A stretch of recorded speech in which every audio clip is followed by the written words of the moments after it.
Good morning बच्चों, SP public intermediate college की online classes में आप सभी लोगों का मैं स्वागत करता हूं। मैं बताना चाहूँगा कि इस वर्ष बोर्ड एग्ज़ाम में हमारे विद्यालय के दो प्रमुख परीक्षार्थी जिन्होंने सर्वोच्च अंक प्राप्त किया, जिसमें अंजलि पटेल जो हाई स्कूल में 88.66% तथा तनुजपाल सिंह जो इंटरमीडिएट का छात्र है, इन्होंने 82.04% अंक प्राप्त कर विद्यालय में सर्वोच्च स्थान प्राप्त किया। मैं इन दोनों को बहुत बहुत शुभकामनाएं देता हूं। इसके साथ ही अन्य सभी विद्यार्थियों को मैं ढेर सारी शुभकामनाएं देता हूं और आशा करता हूं कि आप इसी तरह से विद्यालय, गुरुजनों और अपने माता पिता का मान सम्मान बढ़ाएंगे। तो चलिए हम अपने टॉपिक के ऊपर चलते हैं। तो हम अपने टॉपिक वंशागति एवं विविधता के सिद्धांत के अंतर्गत पिछले सेशन में हम लोगों ने मेंडल के नियम के बारे में जाना। हमने मेंडल के 3 नियम यानी प्रभाविता का नियम, पृथक्करण का नियम और स्वतंत्र अभिहन के नियम को पढ़ा।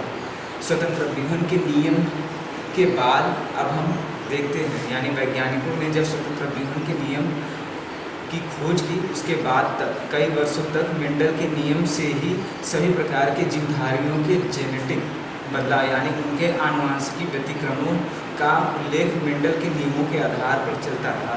लेकिन कुछ समय पश्चात कुछ ऐसे भी जीव और पौधे उत्पन्न हुए या प्राप्त हुए जिन पर मेंडल के नियम का पूर्ण रूप से पालन नहीं हो पाता, या कह सकते हैं वो नियम आंशिक रूप से लागू होते थे।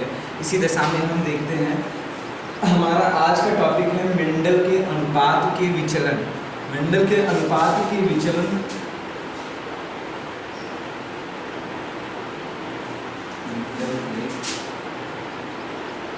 अनुपात के विचलन। इस टॉपिक के अंतर्गत बच्चों हम ये देखेंगे कि ऐसे कौन से वे जीवधारी हैं और ऐसे कौन से वे पौधे हैं जिनके जनन के अंतर्गत यानी आनुवंशिकी वंशागति के अंतर्गत मेंडल के नियम पूर्ण रूप से लागू नहीं होते हैं। इसी दौरान हम जानते हैं मेंडल के अनुपात के विचलन नियम को जीन अन्यूनकरण कहते हैं।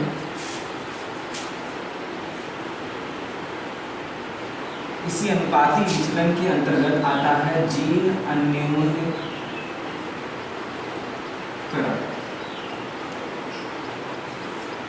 अर्थात जीन का विविध रूप से लक्षण प्रकट करना। अब यह किसने खोज की, तो बताना चाहूँगा बच्चों, इसे बेटसन और पुनेट 1905 खोजा था। अर्थात जीन अन्यूनकरण की खोज बेटसन और पुनेट दोनों ने मिलकर 1905 ईस्वी में इसकी खोज की। अब इसमें होता क्या है, तो मैं बताना चाहूँगा मेंडल ने जैसे अपना नियम दिया था प्रभाविता का नियम, जिसके अंतर्गत उन्होंने यह बताया था कि जब एक प्रबल जीन का कारक एक अप्रबल जीन के कारक के साथ संकरित कराया जाता है तो F1 पीढ़ी में क्या होता है, F1 पीढ़ी में सिर्फ प्रभावी लक्षण वाला ही जीन जो है अपना दृश्य रूप प्रकट करता है पूर्ण रूप से। इसे ही प्रभाविता का नियम कहते हैं। जैसे हम देख सकते हैं प्रभाविता का नियम अगर देखते हैं,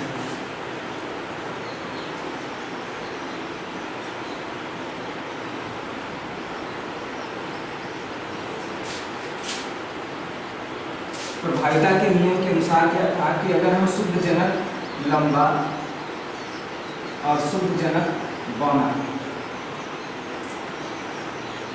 के बीच संकरण कराते थे तो क्या होता था, F1 पीढ़ी में सारे संकर लंबे बीज प्राप्त होते थे।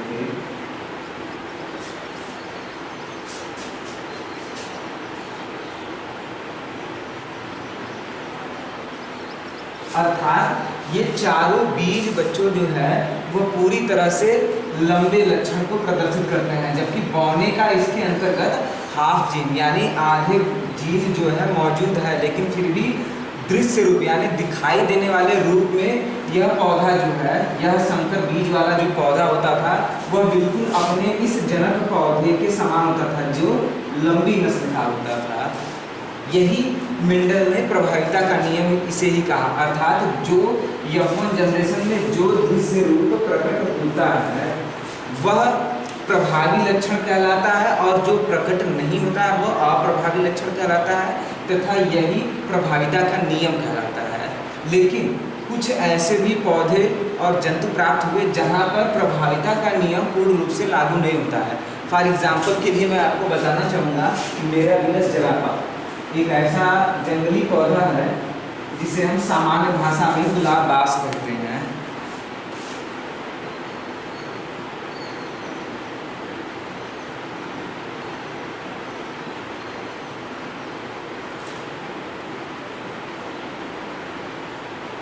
अच्छा बच्चों, हम गुलाब बास के ऊपर चलने से पहले एक बार मैं आपको फिर से समझाना चाहूँगा कि हमारा जीन अन्योन्यकरण मुख्य रूप से दो भागों में बांटा गया है, यानी अंतरजीनिक अन्योन्यकरण और अंतराजीनिक अन्योन्यकरण।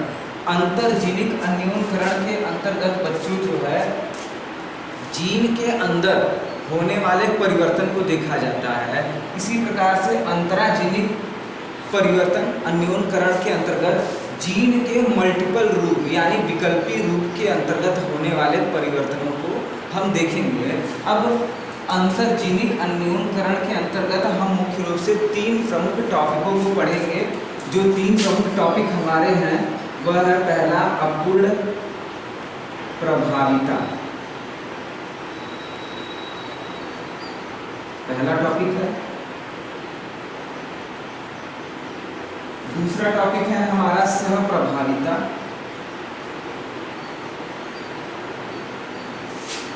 और तीसरा टॉपिक है हमारा बहुविकल्पिता।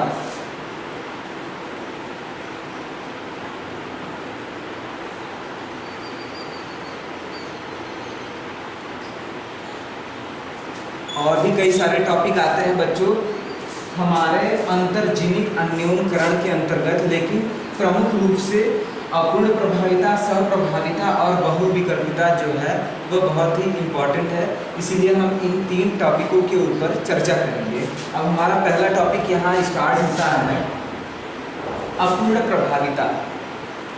क्या होता है अपूर्ण प्रभाविता? नाम से स्पष्ट है, यानी पूर्ण रूप से प्रभाविता के लक्षण को स्पष्ट न करना। सामान्य अगर अर्थ में सामान्य परिभाषा जाने इसके शाब्दिक अर्थ के रूप में, तो पूर्ण रूप से प्रभाविता के लक्षण को प्रदर्शित न कर पाना। ठीक है बच्चों, अब कैसे यह पूर्ण रूप से प्रदर्शित नहीं कर पाता है, इसके लिए हम गुलाब बास एक जंगली पौधा है जो एग्जाम्पल के रूप में हम यहाँ प्रयोग करेंगे। ठीक है, इसे हम मिराबिलस जलापा कहते हैं।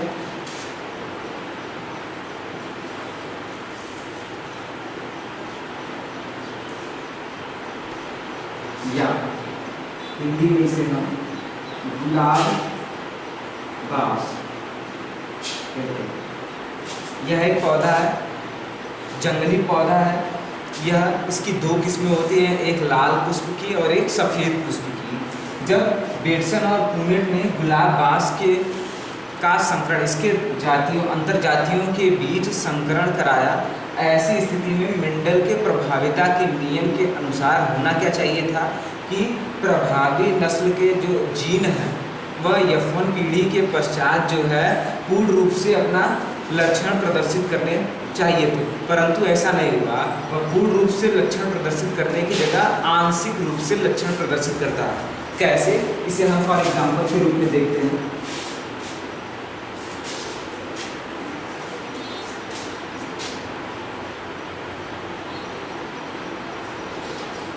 गुलाब लाल पुष्प,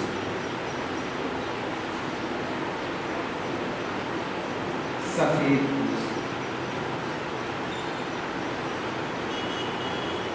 लाल पुष्प के लिए हम लोगों ने कैपिटल आर ले लिया, सफेद पुष्प के लिए हम लोगों ने स्मॉल आर लिया।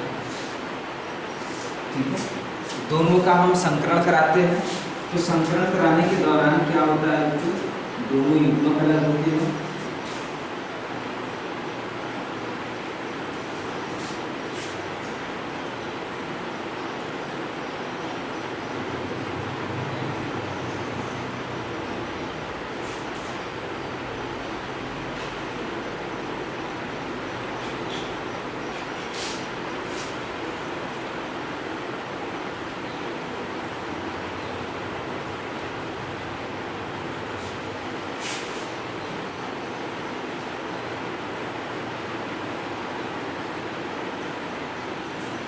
यह जो संकरण के दौरान यह बीज प्राप्त होते हैं, यह जो पौधा प्राप्त होता है हमारा यफन पीढ़ी के अंतर्गत, इस यफन पीढ़ी के अंतर्गत हमारे पौधे का दृश्य रूप क्या होना चाहिए, यानी इस पौधे के पुष्प का रूप क्या होना चाहिए। तो मेंडल के प्रभाविता के नियम के अनुसार, प्रभाविता के नियम के अनुसार होना क्या चाहिए था कि यफन जनरेशन में सारे पुष्प का रंग जो है वो लाल होना चाहिए था। सारे पुष्प लाल होने चाहिए थे।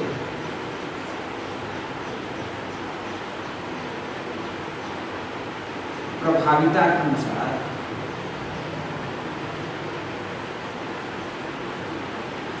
लेकिन ऐसा नहीं हुआ। हुआ क्या, सारे पुष्प का रंग गुलाबी,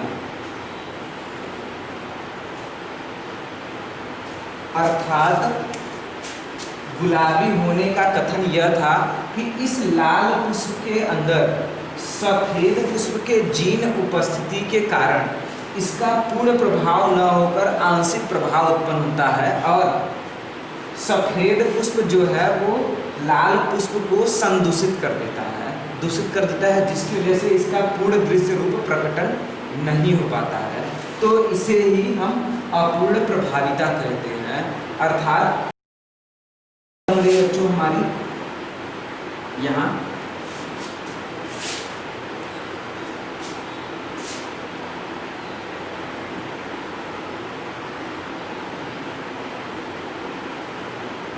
विषम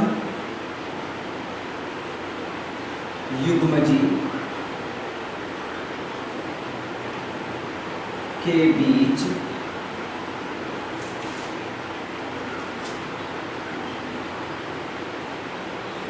संकरण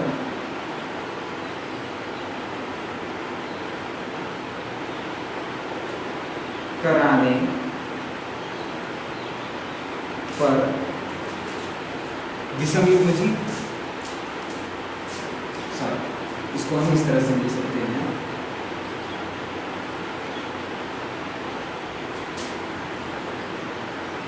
विषम युग्मजी में संकरण के पश्चात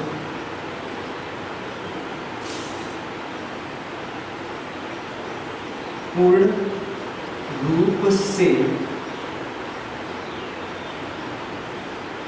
प्रभावी जीन का दृश्य रूप या अप्रभावी जीन का दृश्य रूप प्रकट न होकर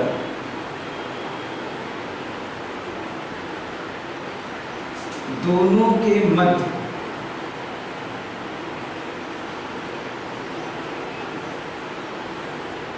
का दृश्य रूप प्रकट होता है तो इसे अपूर्ण प्रभाविता कहते हैं।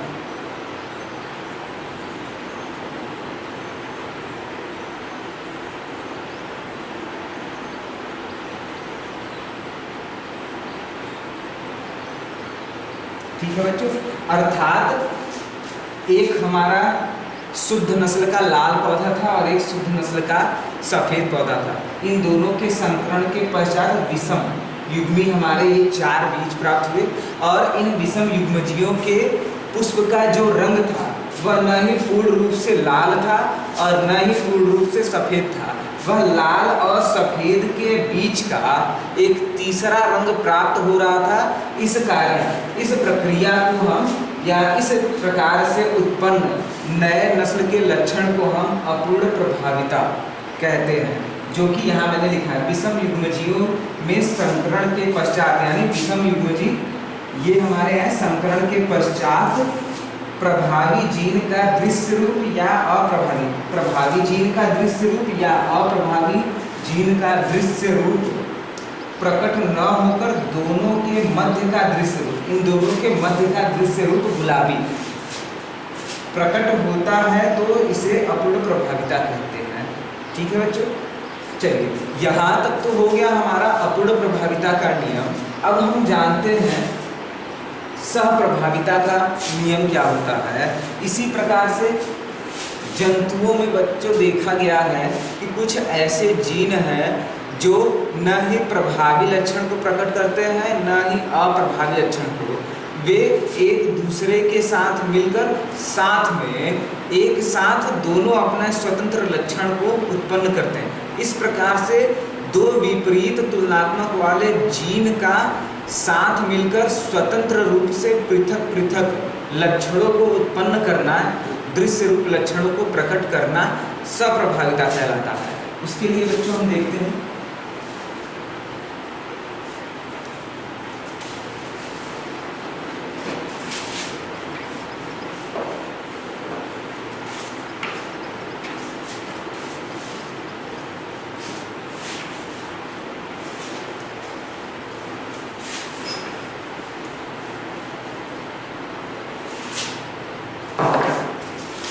दूसरा पॉइंट हमारा आता है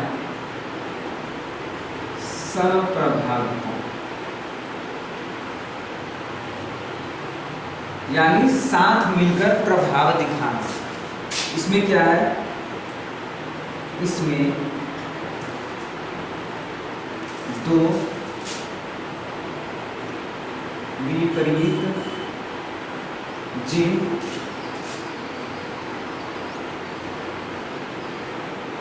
स्वतंत्र रूप से साथ मिलकर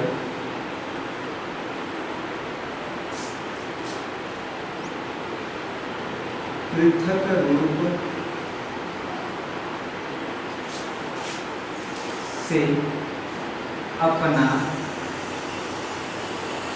लक्षण प्रकट करते हैं। ठीक है, एग्जाम्पल के लिए बच्चों, इसके एग्जाम्पल में आप सभी जानते होंगे मवेशियों का रंग, मवेशियों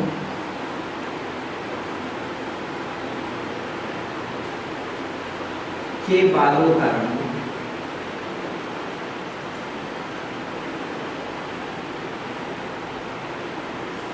फॉर एग्जाम्पल के लिए मवेशियों के बालों का हम ले लेते हैं गाय का। अगर गाय हम देखते हैं बच्चों कि एक प्योर गाय रहती है सफ़ेद और एक लाल या ब्राउन कलर की।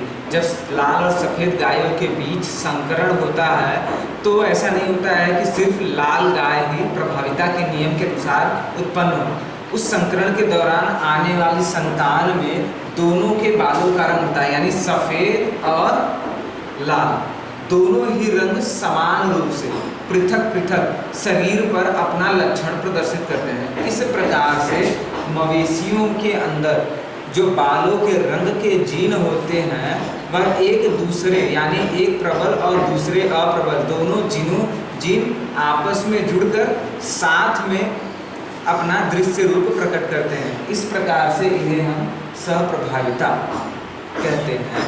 अब तीसरा पॉइंट हमारा आता है बहुविकल्पिता। बहुविकल्पिता देखते हैं।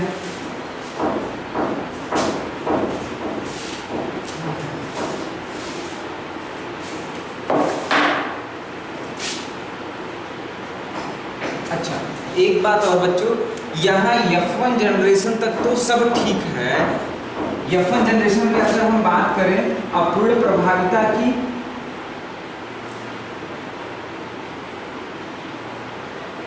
या सहप्रभाविता की,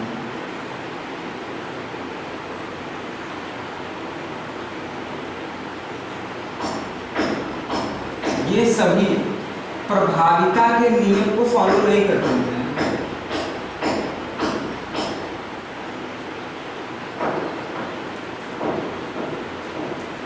लेकिन F1 जनरेशन के बाद F1 जनरेशन के बाद जैसे ही F2 जनरेशन में आते हैं, यह तुरंत पृथक्करण के नियम को फॉलो करते हैं।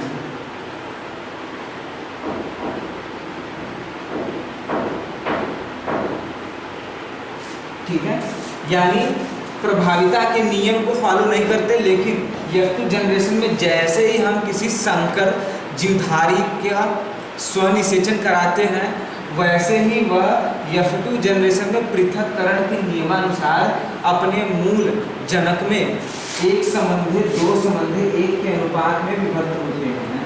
प्रभाविता का पृथक्करण का रेशियो बच्चों यही होता है 1:2:1 का, जिसमें दोनों एक जो है वह शुद्ध विपरीत तुलनात्मक लक्षण वाले जनक होते हैं, और दो जो होता है वो हाइब्रिड यानी संकर होता है। इस प्रकार से यह सभी जो है F2 जनरेशन में पृथक्करण के नियम को फॉलो करते हैं। आगे अच्छा अब हम देखते हैं तीसरा बहुविकल्पिता।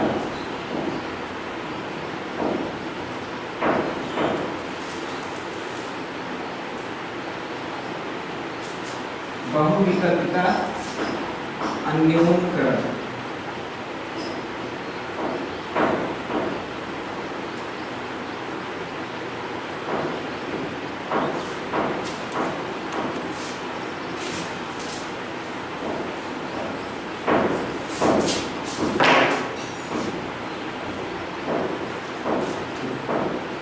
बहुविकल्पिता अन्योन्यकरण के अंतर्गत मैं बताना चाहूँगा बच्चों कि इसमें एक ही जीन, इसकी खासियत यह है बच्चों कि एक ही जीन विभिन्न परिस्थितियों में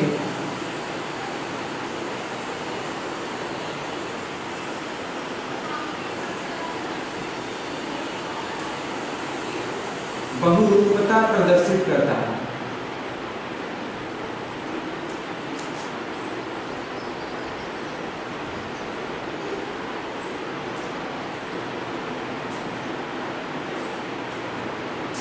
बहुरूपता का अर्थ यानी कि इस प्रकार का जो जीन है वह विशेष परिस्थितियों में अपने मूल लक्षण के अलावा भी किसी और लक्षण को प्रदर्शित करता है।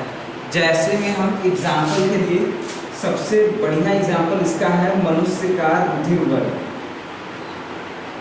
मनुष्य का रुधिर वर्ग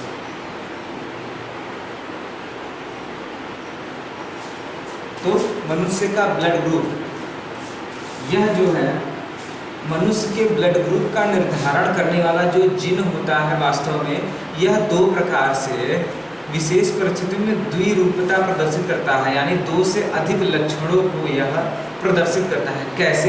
सबसे पहले हम जानेंगे मनुष्य का रुधिर वर्ग क्या होता है और इसकी खोज किसने की थी। तो मनुष्य के रुधिर वर्ग की खोज कार्ल एंड स्टीनर ने की थी।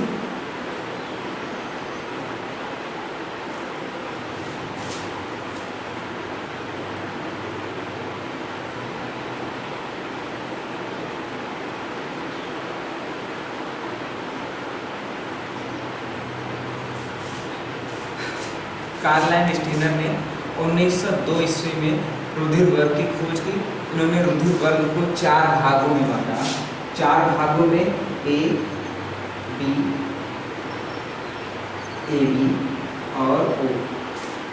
ठीक है, अब यह तो हो गए रुधिर वर्ग हमारे 4 प्रकार के, लेकिन इन 4 प्रकार के रुधिर वर्गों में क्या समानता है और क्या असमानता है। तो रुधिर वर्ग में मुख्य रूप से बच्चों RBC के ऊपर एक विशेष प्रकार का प्रोटीन होता है, या ग्लाइकोप्रोटीन कह सकते हैं उसको। इसी ग्लाइकोप्रोटीन के उपस्थिति और टाइप के आधार पर इसको 4 प्रकार से बांटा गया है। इस ग्लाइकोप्रोटीन को हम एंटीजन का नाम देते हैं, अर्थात अगर रुधिर वर्ग ए है तो इसके अंतर्गत एंटीजन ए होगा, अगर रुधिर वर्ग बी है तो इसके अंतर्गत एंटीजन बी होगा, अगर रुधिर वर्ग ए बी है तो इसके अंतर्गत इसका एंटीजन ए बी होगा, और ओ का कोई भी एंटीजन नहीं होता है। इसी प्रकार से यह तो हो गया एंटीजन।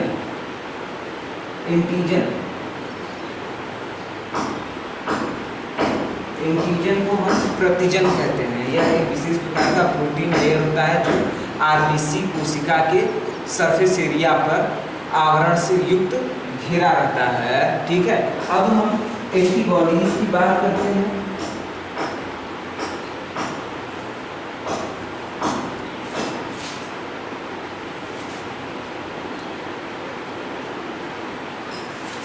तो जिस रुधिर वर्ग में एंटीजन ए होगा उसमें एंटीबॉडीज बी होगा, जिस रुधिर वर्ग में एंटीजन बी होगा उसमें एंटीबॉडीज ए होता है, और जिस रुधिर वर्ग में एंटीजन ए बी होता है उसमें कोई भी एंटीबॉडीज नहीं होता है, और जिस रुधिर वर्ग में एंटीजन कोई नहीं होता है उसमें ए और बी दोनों प्रकार के एंटीबॉडीज होते हैं, यानी प्रतिरक्षी होते हैं।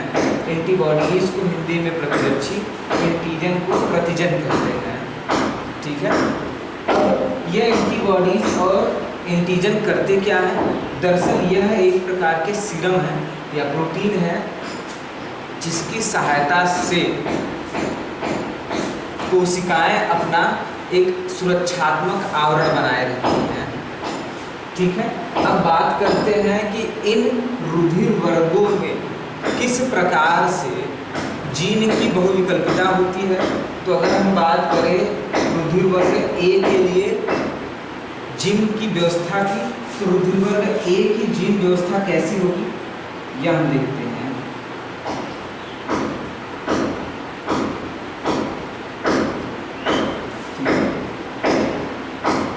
रुधिर वर्ग ए के लिए जीन क्या होगा?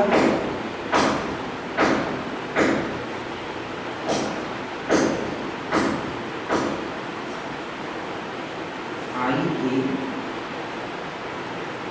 और आई, इस प्रकार से, या एक और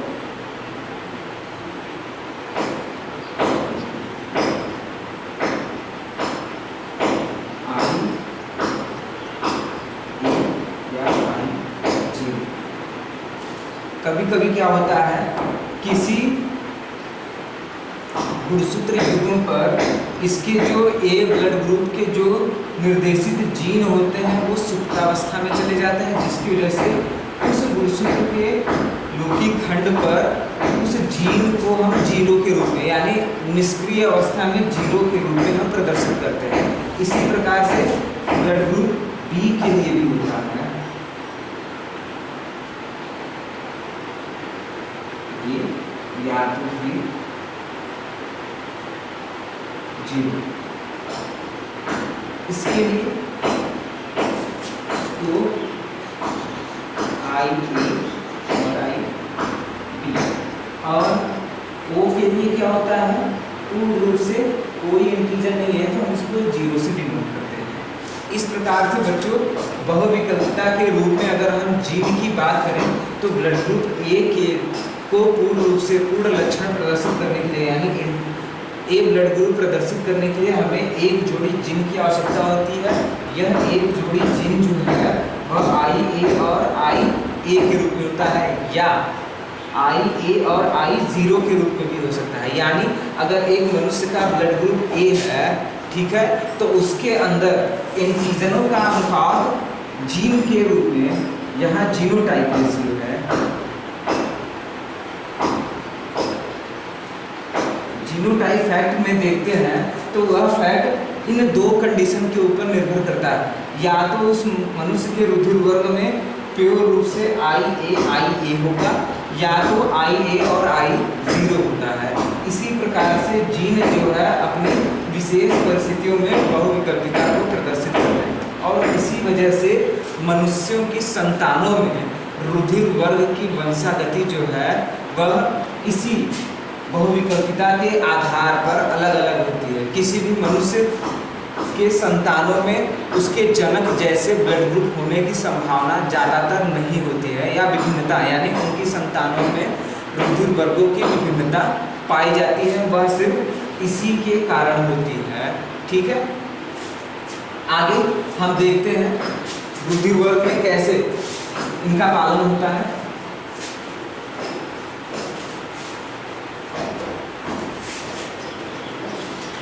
कभी कभी बच्चों सवाल आ जाता है कि हर्ष जिसका ब्लड ग्रुप ए है का विवाह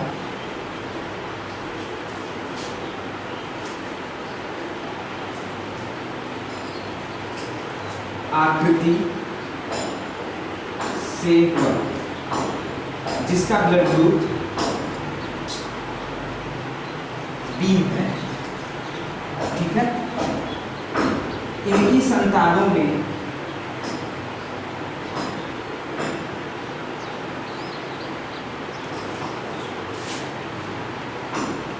रुधिर वर्ग क्या होगा?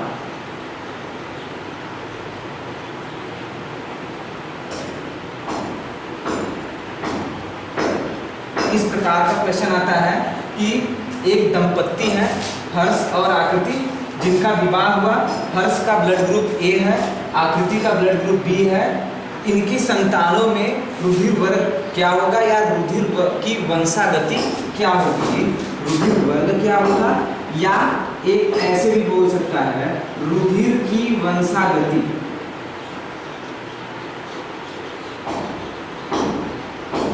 क्या होगी?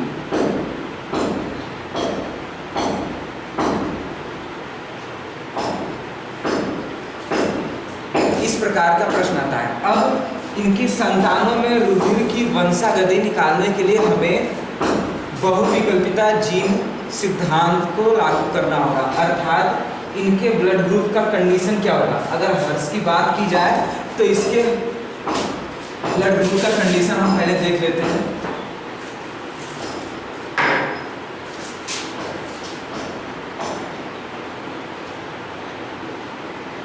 हर्ष के ब्लड ग्रुप ए के लिए बहुविकल्पिता सिद्धांत क्या कहता है? या तो दोनों जीन सक्रिय होंगे तो इस प्रकार से होगा, या विशेष कंडीशन में हो सकता है हर्ष के अंदर का एक जीन जोड़ी जो है वो निष्क्रिय हो गया, ये होगा। यही कंडीशन सेम आकृति के भी ब्लड ग्रुप पर निर्भर होती है, जिसमें IB या IB इस प्रकार से होती है। ठीक है, अब हमारे पास ऑप्शनल दो प्रकार के ब्लड टाइप है। अब इन ब्लड टाइप का हम क्या करते हैं, संकरण करा देते हैं, और जो रिजल्ट आता है वही बताता है कि इनके संतानों में किस प्रकार के रुधिर वर्ग की वंशागति होगी।